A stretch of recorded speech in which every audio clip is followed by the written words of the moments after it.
219. Sorry, Council, which petition? 219. 219. She was at 219. Yes, sir. Yes, allow me kindly to make a very brief response to the submissions that have been made in response to the application. First and foremost, we begin with the prohibition order. This is not a negative order, but a positive order that commands certain things not to be done. And therefore, this being the case, it is an order that can actually be stayed because it prohibits the collection of the levy, and therefore that is a positive act that is actually prohibited.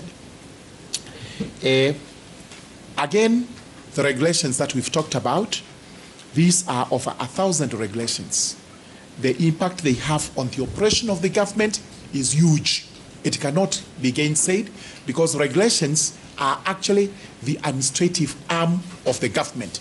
It operates through regulations, not the statutes themselves. So the effect is actually huge, and therefore it needs an interim protection. In the case of Gatirao Peter Munya versus Dixon Mwenda Kivinji, the Court of Appeal was candid that a conservatory order would be issued in such circumstances as to safeguard government operations. And it goes without gainsaying what has been stated by each of the persons who have opposed, that there are operations that are going to be affected, including what is the effective date of the cessation of collection of the levy. Is it from today, or is it from the time the act was enacted? Tomorrow, there will be an avalanche of Kenyans going to KRA to say, give back my money. The following day, you are not given the money because there is a procedure that has to be followed. They will be in court with the contempt applications. So this is a real danger that is facing everyone in the government who must comply with this particular order. There has been submissions as to whether you should make an order to refund. Again, this points to why we need a stay. Yes, there may be a refund at one time in time, but it cannot be tomorrow. It cannot be tomorrow. It has to be within a given period of time after systems are adjusted, advice is given, and appropriate measures are taken, including, and I don't agree with the submission that the law cannot be rectified. That we leave to Parliament. If it has its means and ways of rectifying the law within the 45 days without breaching the Constitution, so well, so good. If it cannot, then it has to find a way of going round. With those remarks, I urge that you grant us the 45 days. You are not in any way negating your order.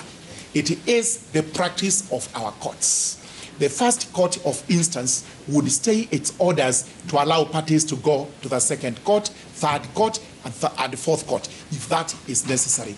It has happened not only in civil cases, but also in cases such as this one. So you are not negating the order, you are not contradicting yourself, you are not trying to carry on with what are constitutional orders. It is actually the practice of the court to afford the parties to go to the next court, and especially where we are saying, allow us to make a formal application. Thank you. Maybe before you sit, Mr. Morogara, yes, you could just, why 45 days? It is almost what we need. Number one, we have said if we are to stop this, we have to make the necessary adjustments. Number two, today is the 28th of November. Most entities possibly have deducted either today or the day before to pay salaries. That needs to be looked at because we may have to stop some of the operations that are going on. It's also not speculative that there may be contracts entered into as far as these funds are concerned. If that is the case, you really have to know how to wriggle out of those contracts without again facing an avalanche of cases and arbitrations regarding breaches of contract. So that's why we need the 45 days. My lords and ladies, I'll start by addressing the issue which have been the learned lady has asked. Your name. This is Mr. Gaya Ocheng for the Kenya Revenue Authority. You have asked why 45 days.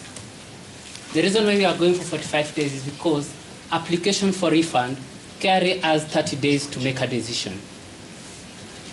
So if you're given 45 days, that means that we'll have sufficient time to not only respond to the applications, but also to ensure we have moved the court sufficiently to deal with that. I'll go to the next issue raised by Learned Counsel Ogada on the issue of being told that a declaration of unconstitutionality cannot be suspended. Nothing can be further from the truth, my lord. Petition number 39 of 2017, LSK versus KRA, 39 of 2017, the court placed the threshold for the same and said, the decision whether to delay the application of a declaration of nullity should therefore turn on not a consideration of the role of the court and the legislature, but rather the consideration listed earlier relating to the effect of the immediate declaration on the public. And that is what we are asking today. KRA has come before you and telling you the effect of that declaration. And the issue of suspension has also been done before. In civil application number 47 of 2023, KRA versus Judith Kiragu, where the stay with regard to the declaration with regard to section 4A and 4B was issued. So we are not telling, what we are asking for is not a novel issue. Suspension of declaration has been done before, and it's recognized by law. Finally, the ODEC on the effective date of unconstitutionality also state that this court has that mandate and has that obligatory jurisdiction to issue order suspending the declaration. And that is what we are here before you, asking you. We're telling you, Mr. Ogada has clearly written that he wants an order of reimbursement. And we're asking you, no, kindly give us that reprieve. Stop us from those applications for the time being. Only 45 days, my lord. That is all from KRA. Okay, thank you very much. We'll consider those arguments. But before we give any further directions, there is a ruling to be delivered. Mr. Isa, Dr. Bargoria.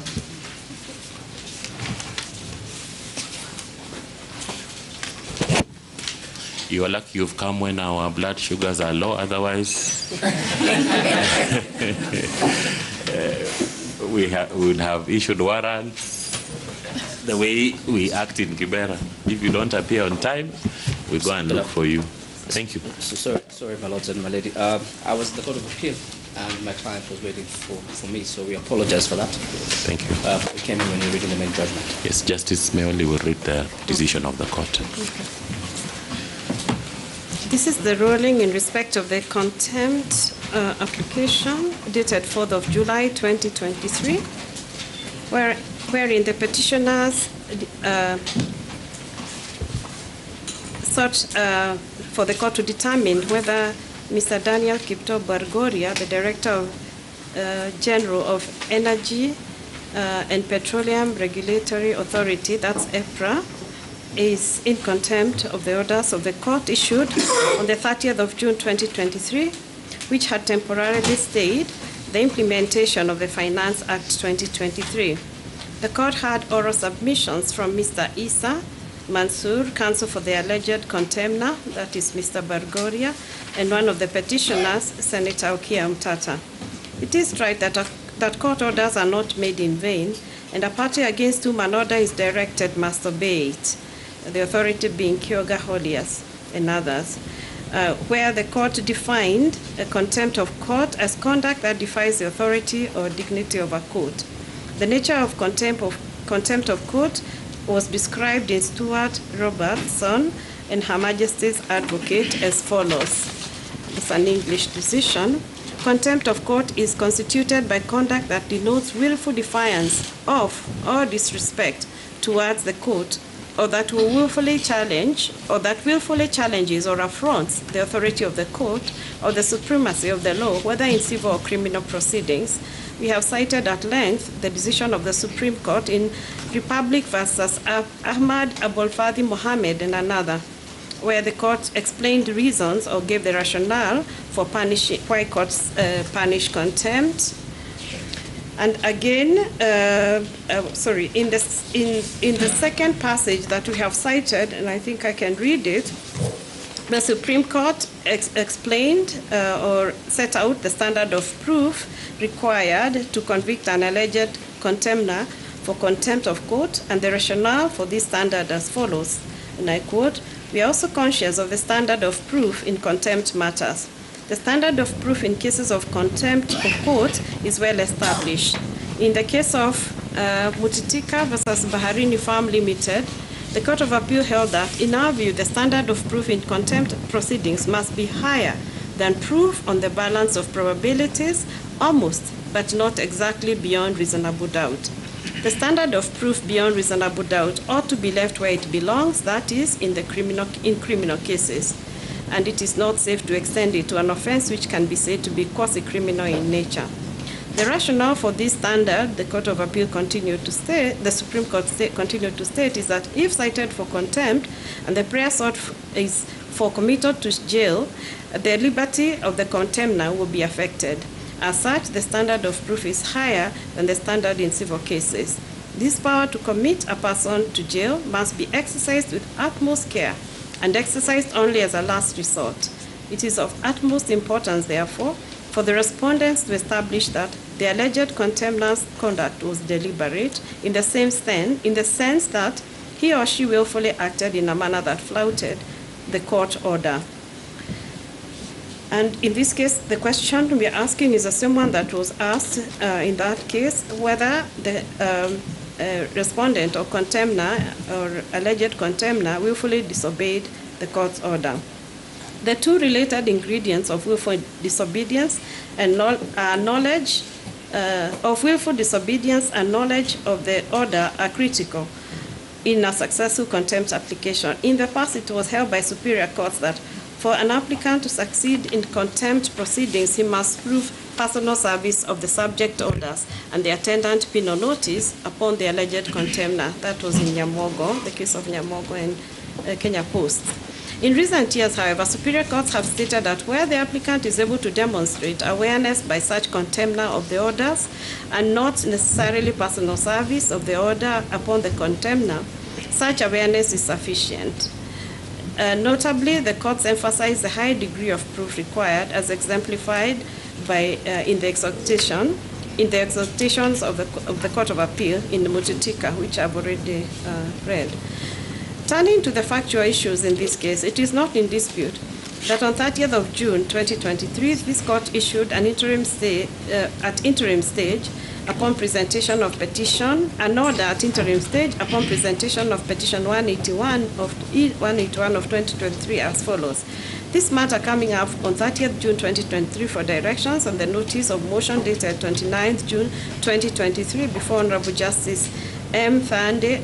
Upon considering the same, it is hereby ordered, 1, that the application be served today, 30th June 2023, upon all parties. 2, that responses be filed and served by 4th July 2023. 3, that I am satisfied that the application meets the test for conservatory orders, and I do grant prayers 2 and 3 of the application until 5th July, when the matter is scheduled for mention for directions.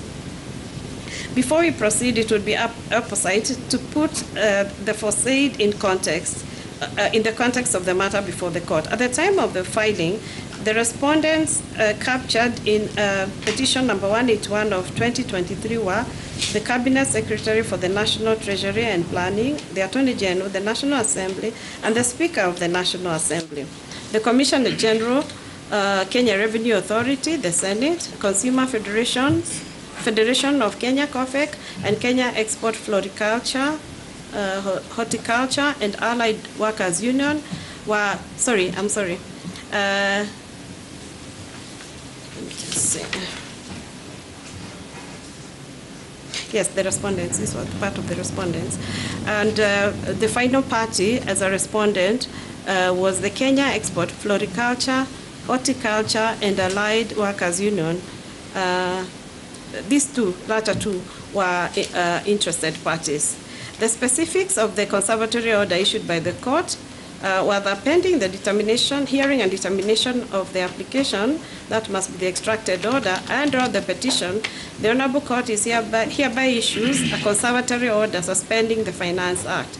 Pending the hearing and determination of the application and/or petition, The Honorable Court hereby issues an interim order of prohibition prohibiting the respondent and interested parties or their agents howsoever acting from giving effect to the Finance Act. The thrust of the petitioner's case against the alleged contender is that he published a press release setting out the increase in the price of petroleum products following the coming into force of the Finance Act. That the effect of the press release was to notify the public on the changes to fuel prices effective 1st July 2023 in compliance with the revised VAT rates from 8% to 16% on petroleum products, the finance bill having been assented to by the President on 26 June. Mr. Issa pointed out that neither the alleged contender nor EPRA, that is the one with the long name, were a party to the proceedings at the time the court issued the orders on 30th June, as were yet to be joined to these proceedings. And that on 30th June, the alleged contender was simply discharging his duties as the Director General of EPRA by issuing a press release in a timely fashion, as has always been the norm. Thus, the alleged contender stated that he was being prosecuted for his effectiveness. Senator Mtata arguing that after the court issued the order, he had proceeded to serve it on the alleged contender on the same day via his WhatsApp number and email address along the petition. That despite being served, the alleged contender declined or neglected to recall the press release. As explained earlier, the two ingredients necessary for a finding of contempt are knowledge of the court order, which the alleged contender denied, and willful disobedience. On the former, the alleged contender argues that neither he nor EPRA were a party to these proceedings. Evidently, the said argument is true, but nevertheless, reviewing the document exhibited as and marked as 0005, it is clear that there was a WhatsApp conversation between Senator Mtata and the alleged contender, of which the latter does not dispute. What is contended by the alleged contender is that at the time the court issued the order, he had already issued the press release in discharge of his duties as Director General of EPRA. A cursory look at the WhatsApp extract indicates that the order accompanying documents was sent to the alleged contender at 11:38 p.m., presumably on 30th June 2023. A further perusal of the alleged contemner's response, particularly the annexure DKB2, shows that the order of 30th June was issued at 14:25 hours. This court takes judicial notice that the alleged contender issued the press release through EPRA's official, formerly Twitter X account handle at 18:11 hours. What emerges from the foregoing is that despite the court's order having been issued in the afternoon of 30th June 2023, it was not until close to midnight on the 1st of July 2023 that the alleged contender was served with the order. Consequently, by the time he released the press, by the time he issued the press release, there was no way that the alleged contender could have known about the order. From the facts and the evidence, we find and hold that the Finance Act, having been assented to by the President, took effect on 1st July 2023. The alleged contender, in the performance of his duties as the Director General of EPRA, issued a press release to inform the public of the changes in fuel prices. We hold that the contender did not have knowledge of the order by the time he issued the press release. Further, the petitioners have not put forth any evidence that shows willful disobedience of the order. As was held in Ahmad Abolfadi's case, the standard of proof in contempt applications is high, and the petitioners have failed to surmount this burden. For the reasons we have set out, we find that Mr. Daniel Kipto Bargoria is not guilty of contempt. We dismiss the notice of motion dated 4th July 2023, and Mr. Bargoria is discharged from these proceedings. That is the ruling of the court. We are most obliged, my lady and my lords. Thank you for your work.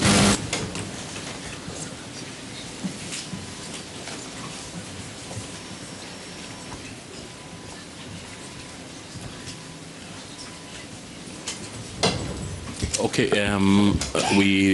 we need to deliberate on the application for stay, and we will resume at 3 o'clock.